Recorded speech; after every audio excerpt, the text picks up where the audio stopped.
Ukrainian women raped before being killed by Russian forces. Evidence is mounting that some Ukrainian women have been raped before being killed by Russian forces.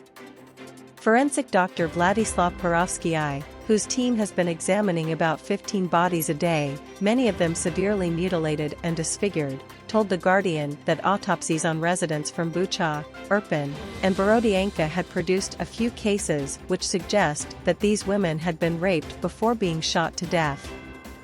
A foreign coroner told The Guardian, "We are collecting evidence in a few cases of women we believe had been raped before being murdered."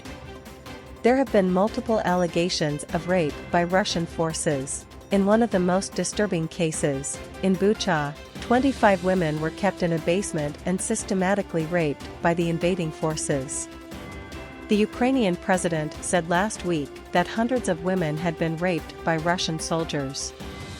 World meets in London to hold war criminals to account. As Vladimir Putin hopes to shore up the support of the Chinese president, Western nations are making their own diplomatic moves in London and mainland Europe today. London will welcome justice ministers from around the world to discuss scaling up support for the International Criminal Court, following its arrest warrant for Mr. Putin. Deputy Prime Minister Dominic Raab said they are intent on hold war criminals to account for the atrocities committed in Ukraine. Meanwhile, several EU nations are expected to sign an agreement in Brussels to jointly procure 155mm artillery shells for Ukraine. The ammunition is important for Ukraine's defense of the eastern city of Bakhmut, where both sides have been firing thousands of rockets in an attempt to move the deadly front line. There is no way of knowing of the outcome at this time. The front line is dynamic in nature, Ukrainian military analyst Ola Zhdanov said in comments on YouTube. Chinese president to meet with Putin in Russia. Chinese President Xi Jinping will meet Vladimir Putin in Moscow today, the first world leader to do so since the International Criminal Court issued a warrant for the Russian leader's arrest. China previously released a 12-point proposal to end the war, while referring to Russia as a friend with no limits. But any attempt to orchestrate a ceasefire also faces criticism of buying Mr. Putin time to reinforce, and of delaying any Ukrainian counteroffensive.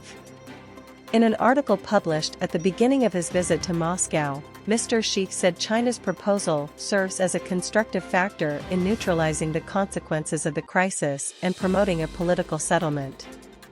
Complex problems do not have simple solutions, he was reported as saying in Rossiyskaya Gazeta, a Russian government publication. Volodymyr Zelensky has said he will not consider peace settlements until Russian troops leave Ukrainian territory. Ahead of the visit, Mr. Putin said he had high hopes for the meeting with his good old friend. In an article on the Kremlin's website, he said, "We are grateful for the balanced line, in connection with the events taking place in Ukraine, for understanding their background and true causes. We welcome China's willingness to play a constructive role in resolving the crisis. The US and its allies are deeply skeptical of China's motives, pointing to the fact it has declined to condemn Russia and provided an economic lifeline for the country." Former Russian President Dmitry Medvedev has warned the International Criminal Court against trying the leader of a nuclear power for war crimes. The court issued an arrest warrant last week for Vladimir Putin on suspicion of child deportations from Ukraine. Now Dmitry Medvedev has said this will have monstrous consequences for international law. They decided to try a president of a nuclear power that does not participate in the ICC on the same grounds as the United States and other countries, said Dmitry Medvedev on Telegram. The consequences for international law will be monstrous.